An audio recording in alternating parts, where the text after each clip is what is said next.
اللہ تعالیٰ نے اس کائنات کے ہر مظہر میں ہمارے لیے حکمت رکھی ہے، پھر وہ چیز چاہے کتنی ہی چھوٹی کیوں نہ ہو۔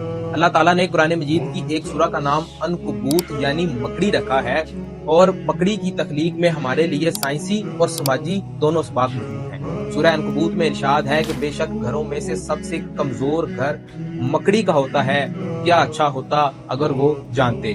اس آیت کریمہ میں کمزور گھر سے ہرگز یہ مراد نہیں ہے کہ مکڑی کا گھر جالے سے بنا ہوتا ہے، یہاں اس کا معنی مختلف ہے۔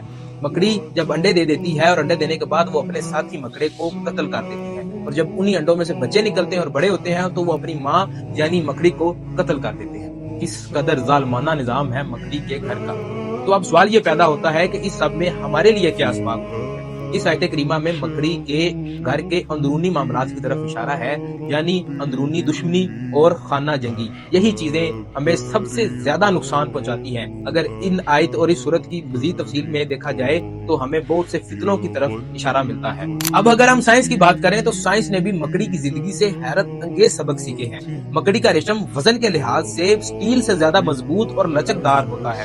اسی ریسرچ کی بنیاد پر سائنٹسٹ نے ایک آرٹیفیشل اسپائڈر سلک تیار کیا ہے، جسے ہم بلٹ پروف جیکٹس، سرجیکل سٹیچز، مصنوعی جلد اور خلائی ٹیکنالوجی میں استعمال کر سکتے ہیں۔ اللہ اللہ، کس قدر عظیم ہے ہمارا رب، جس نے اس کائنات کی ہر شے کو کسی نہ کسی مقصد کے لیے پیدا کیا ہے۔ ارشاد باری تعالیٰ ہے کہ ہم یہ مثالیں لوگوں کی خاطر دے رہے ہیں اور یہ صرف ارباب علم ہی سمجھ سکتے ہیں۔ آپ ملاحظہ فرمائیے کہ اللہ تعالیٰ نے اعمال عنکبوت یعنی مکڑی کے اعمال پر غور کرنے کو علم کا نام دیا ہے، اور یہی وہ ایمان افروز علم ہے جس کو بلا کر ہم آج ذلت کے تمانچے کھا رہے ہیں۔